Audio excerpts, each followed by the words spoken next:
Now let's do two exercises to find out how your team is doing with ecological safety.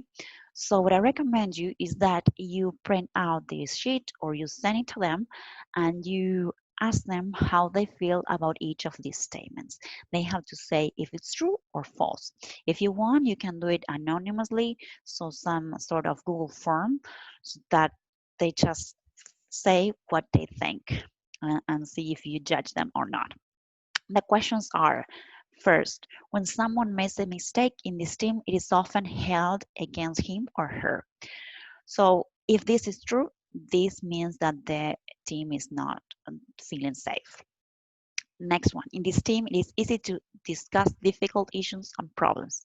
You're safe. In this team, people are sometimes rejected for being different. Not safe.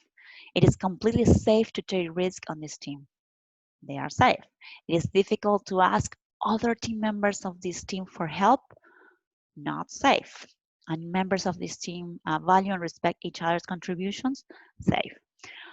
These are great examples of, yeah, if people don't feel safe to ask for help, maybe because they think that they will be judged, that they're not good enough. Well, this is also an example of not feeling psychologically safe.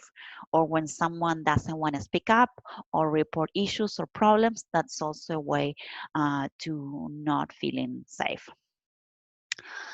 Then you can do an individual exercise. So after you receive all the surveys, think about moments where you did not feel safe at work or when you feel like you made others feel unsafe. What are the things that you did? Try to find out 3 ideas at least on how to improve those things at work, how you improve the psychological safety of your work environment. I hope you enjoy this skill. Thank you very much and see you in the next skill. Bye bye.